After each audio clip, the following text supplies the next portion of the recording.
Hey, and welcome back to my channel. This is the Road to the Great Canadian Open Winter 2026. This is my video series as you follow me as I paint up my Brotherhood Without Banners army 1 hour a day, 1 day at a time. As I mentioned before, I'm currently on vacation, so I haven't been painting, but I will be coming back fairly soon and resume with the painting. But in the meantime, I've been talking about Brotherhood and ranking all their units. So today we're at the 7 point units, which is kind of hilarious because looking through the list, none of these units are actually inherently Brotherhood Without Banners. But for those who are new to the faction, you can still take neutrals and you can still take one Stark or Baratheon unit. So let's get looking at where I think these units fit. Again, normally I have a 3 tier system, which is good, bad, and in the middle. But with so many units, it might be better to have a little more nuance. So let's get going. I'm not really sure where to start, but maybe we'll start off with the range units, being Golden Company Crossbowmen and the House Bolton Bastard Girls.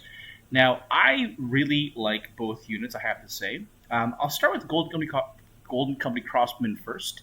I like them because they have the Sentinel rule, and crossbows are always a good shooting option. I think with Beric Dondarrion having Sentinel, having access to actual Sentinels from the Baratheon side, having Mass Sentinel could mean that it's just very tricky to attack a Brotherhood Without Banners army, as lots of things will be able to react to you. So I rank this unit very highly when taking Beric Commander. Outside of Beric Commander, I think they're a fine choice. So because it's a bit niche in the sense that Beric makes them great and they're just kind of okay otherwise, I'm going to put them in the usually good section, and this may drop down because I think they're only really great with Beric and they're just okay everywhere else. Next, we got the House Bolton Bastard Girls, which is actually one of my favorite units of all time in Song. They're a glass can unit that can create a lot of damage through shooting and charging. 10 attacks, 2 panic tests, one's got Vicious, one's got a Vulnerable Token attached to it. It can be very, very strong. I love setting up plays where at the end of the round, my unit marches down 12, pivots, and then start of the round, I'll lead with the sword into a shot, into a charge, and it just causes, mass damage. The problem with the girls, of course, is that they're very fragile. They've got good morale at 5, but their armor's only 6. Is there any particular synergy in Brotherhood with the Bolton Bastard Girls? The healing's nice. Healing will keep them going around a little bit more. And I do feel like at the higher levels, they probably are easier to counter. People can probably work around the shoot charge better. So I'm going to leave them at situational, even though I love this unit. I'll probably put them near the top end of situational. So that's it for the shooting units. Let's talk about maybe some of the tankier units. So when I think tanks, I think here Rawler's Queensmen, and I think Rose Knights. So let's go with the Queensmen first. It's a tough unit, 3-up save, 5-up morale to the last. May not be able to use vulnerable tokens. I think the have the crown ability, that is your opponent not having the crown, synergizes well with Brotherhood. But the problem is they're just too slow. They're just too slow, and they don't really have a lot of output. Yes, they have hold the line, but to me it's not enough. So I'm going to say that this is not a great choice generally. There's no inherent synergy with Brotherhood. If you have Baratheons, they have Crownland Scouts who give them the extra 3-inch shift. But in Brotherhood, unless you draw the marching card, it's really hard to make this unit a threat. So I'm going to put them down at super niche because they are a very good tanky unit. Rose Knights, I'm going to put them a little bit above. When I was looking through the attachments and I saw Hot Pie, I thought, man, Hot Pie would be so good in Rose Knights. Hot Pie lets me heal a wound, and they attack and heal another wound, and then deal a wound in the process, of course. And then you've got so much healing, which I think synergizes with the Rose Knights' Deadly Bloom ability. But the reality is they suffer from the same problem as Rawler's Queensmen, which is they're just a very, very slow unit with no real synergy within the list to get them faster, outside of that one marching card that you have in your deck. So I'm going to rate them a bit higher than Rawler's Queensmen, but still down here in the super niche section, even though I do love this unit personally. Let's talk next about maybe the cavalry choices. For the cavalry choices, we've got Hedge Knights and we've got the House Umber Ravagers. They're very different. The House Umber Ravagers are essentially berserkers on horse, meaning that they're fragile with a 5+ save, but they hit pretty hard and they hit harder as their ranks go down. The Start deck, I feel, has good synergy for them because they have shifting cards, they have cards that work best in the charge, they've got Great John as a commander to synergize with them as well. This unit is solid, and it is a cav unit, which ranks them, I think, higher than the Rose Knights and the Queensmen, but there's no real synergy. The healing that the faction provides is nice to keep them around, I guess. So I'm going to put them up here under situational. Better or worse than Bastard Girls? I think they're worse just because Bastard Girls I feel a bit more tricky. And then we got Hedge Knights, who are just a little bit more well-rounded. 7 attacks, Sundering, potentially 3+ saves, potentially, dealing out vulnerable tokens. Just makes them a more versatile unit than House Umber Ravagers, in my opinion, who are only good in the offense and not good in the defense. Hedge Knights, I think, are a little bit more versatile, so I'm going to put them above the House Umber Ravagers. Now, do they belong in situational or do they belong in the usually good? As they are cav choices, and I am biased to believe that cav choices are just better than infantry in general. I'm going to say yes. I'm going to put them above here and above here. Now the question is, are they better than the Crossbowmen? That's a tough one. I think that the House Umber Ravagers are the worst of the three, but between these two, I think it is interchangeable. I'm going to put the Golden Company Crossbowmen ahead only because they've got good synergy with Barrack. All right, going back down, let's look at the hammers. So for me, the hammers are the Kingsmen, the Golden Company Swordsmen, and the Stag Knights. Now, one could argue that House of Great Axes are hammers too, I guess. That's true. And maybe Winterfell Guard.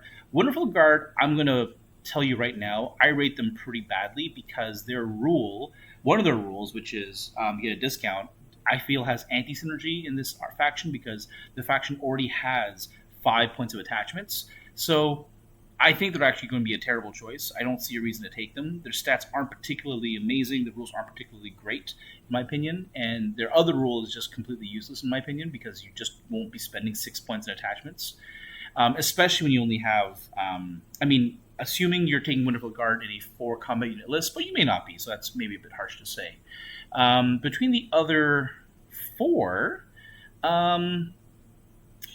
I gotta tell you, Kingsmen, I'm gonna put right up here with ahead of the Gold Company Crossbowmen, because I think, if I was to be honest, if I'm running Barrack Dondarrion, I need to put them in a strong bunker.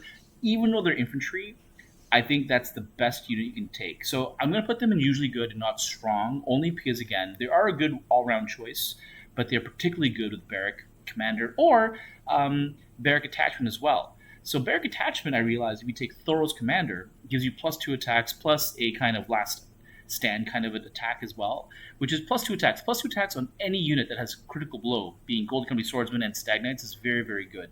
So I'm going to put Kingsmen higher because I think they're great for Barrack. But the other 2 units I'm going to put under situational because while they are good units, at the end of the day, they are slow melee infantry who have a hard time, I feel, having influence on the game. Shooting units and cavalry will always get to charge them first or tag team them before you can bring them to grips. So when we put them under situational, which one's better? This is tough. I would like to say Stag Knights are better. Now, both units have a problem in that they do have an order which makes them harder to kill, but if you can turn that order off, if you, for example, use the Tywin Bomb, or you play Winter's Coming, or you have an ability to cancel their order, they both become quite fragile and can explode to a big hit. So, but the thing about Stag Knights, I feel, is that they just get so punchy as the game goes on. If you can stay alive till round 4, round 5, they hit so damn hard. And in a one-on-one combat, if you can't turn off the resilience, they'll outgrind almost any unit in the game. So I'm going to put them ahead of the Golden Swordsman, but they both hit really hard. Lastly, we've got some of the weirder units, which are Karnak Man Bog Devils and Stormcore Dervishes. Let's start with the Bog Devils. Bog Devils here. Oh, and sorry, the Great Axes. Great Axes I'm going to put behind because they're a little less flexible. So they do hit really hard, 6 attacks that more or less ignore armor.